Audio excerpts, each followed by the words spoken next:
Como estas, mi duditos? Tara ride ulit tayo for today's misadventure. This is episode 9, riding to the bus station. By the way, kamusta na nga pala kayo mga my dudes? Sana nasa mabuti kayong kalagayan. Malapit na pala yung Pasko. Tsaka medyo napapansin ko, parang unti-unti nang lumalamig yung panahon. Andito na tayo sa amihan season. Yung masarap yung lamig, masarap magmahal. Oh, sana lahat. Kaya ko lang naman nasabi yun dahil may plano ako na magpunta doon sa isang malamig na lugar. Where the grass is green, the flowers are red and sometimes yellow, with occasional white. Balik lang ako dun sa happy place ko. Dun sa happy place ko kung saan masaya. Oo nga naman. Meron ba naman yung happy place na malungkot? Ang labo nun. And this is my workplace. Ew. Pasok ulit tayo dun sa bike lane. At nandiyan nakatambay yung mga cute dogs. Hello, cute dogs. Hello, cute dogs. Naawa ako dyan sa mga yan kasi hindi sila naalagaan ng mga owners nila. Hinahayaan lang silang magutom, gumala, maarawan, maulanan, magkasakit. Ako, aminado ako, minsan nagagalit ako sa aso ko. Minsan, napapagalitan ko. Minsan, napapalo ko rin. Pero, hindi ko naman sila papabayaan na ganyan. Pero hindi ko rin naman pwedeng i-impose yung paniniwala ko sa iba. Talagang may soft spot lang siguro talaga ako sa mga aso. Di naman dapat napapabayaan yan ng ganyan. Dapat naalagaan yan. Kasi very loving naman sila. Anyway, napansin ko pala, medyo busy din pala yung sidewalk ng Techno Hub kapag weekends. Daming nagja-jogging, daming lumalabas galing sa office nila. Medyo unusual lang sa akin. Kung sa bagay, hindi naman ako napapadpad dito madalas. Kaya hindi ko rin talaga alam ang activity ng mga tao dito. Napansin ko lang medyo busy tong lugar na to. Yun lang. Nabasa ng mga call center. Saka mga nag-exercise.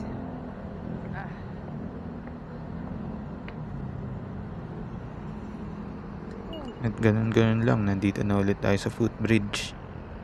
Ganda ng araw, mainit. Kahit maaga pa, tirik na yung araw. Pero okay naman siya. Bearable naman yung init. At buhat ulit tayo ng bike, pababa. Yun!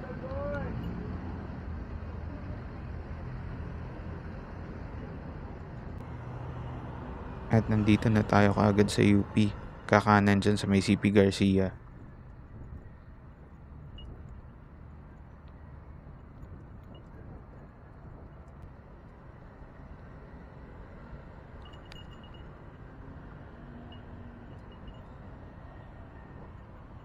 And then maginhawa again.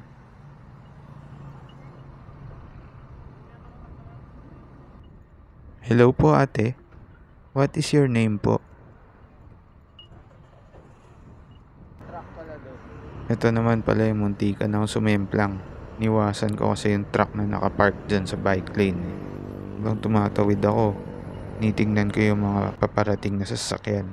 Hindi ko alam na meron pala sa harap ko na nakapark na truck. So yun, niwasan ko. Yung tipong biglang iwas. Kasi biglang bumulaga nakapark dyan sa bike lane. Kaya yun, muntik ako sumemplang. Pero okay lang naman. Muntik lang naman. At least hindi sumemplang talaga. Ang galing ko rin kasi talaga Sarap lang talaga magbike. Parang it's an adventure in its own. Saya.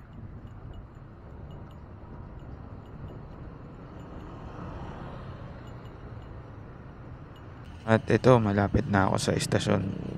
Andito na ako sa The Big Apple. Yung The Big Apple ng Manila. This is New York Cubao at its finest. Yes. At yun, nakarating na kami.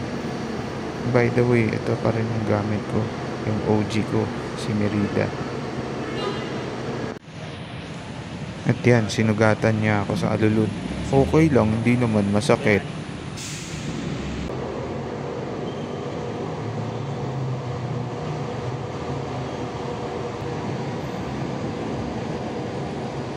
Ganun-ganun lang, ready to go na kami.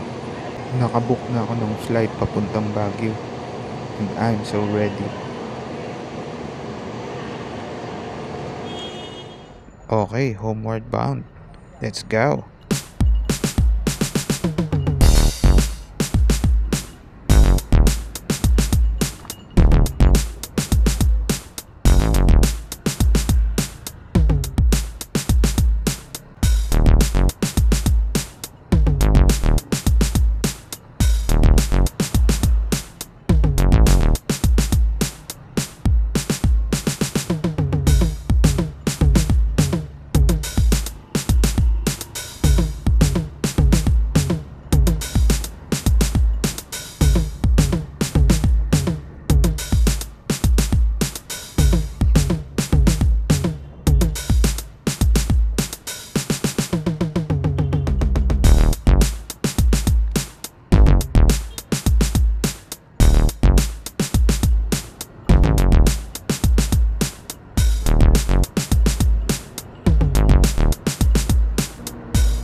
Sikatuna tapos maginhawa.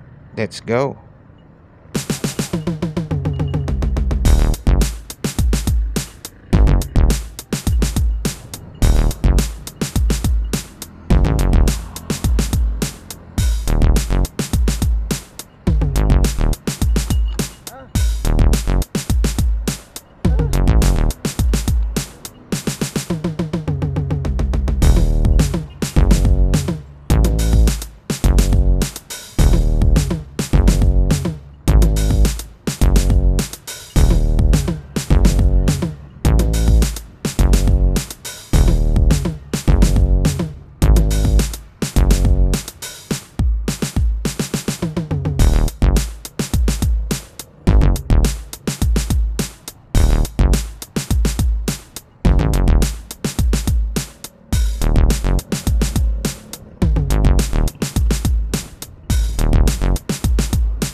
And then UP ulit.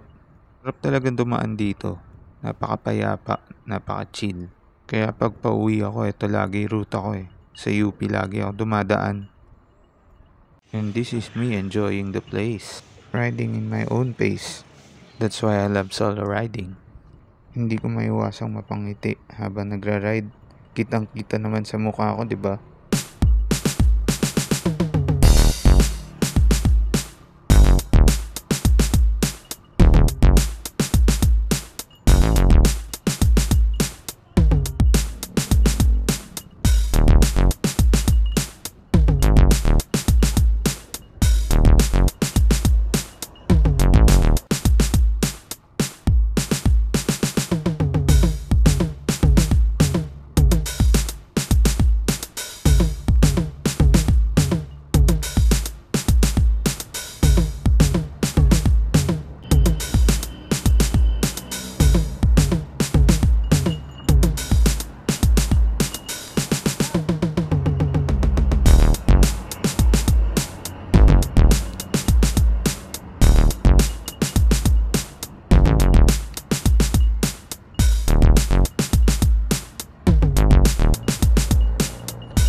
nga pala, napansin ko lang.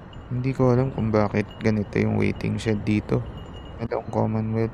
Ang dami nilang tinayo at napakatagal. Medyo apektado yung mga bike lanes natin. Masyado naman nilang ginandahan. Parang medyo mabagal. Medyo makupad yung paggawa. Awit sa inyo mga boss. Hindi halata ah. Cute nyo talaga, sobra.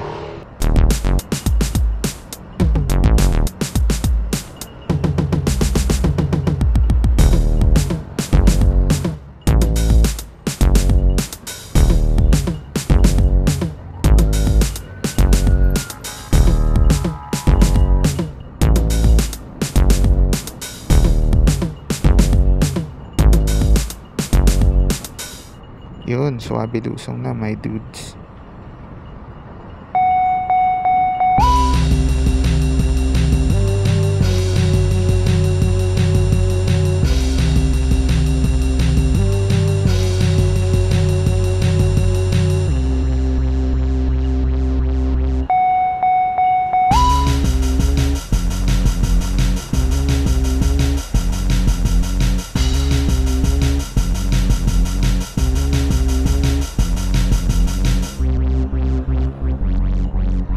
Tas ahon na ulit. Ay, galing.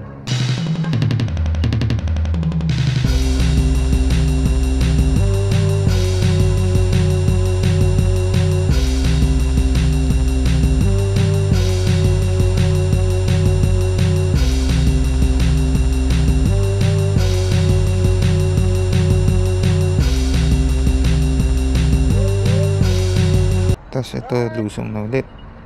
Let's go!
At yun, nakauwi na ako sa Fairview.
At ayun, salamat sa pagsama sa akin mga my dudes.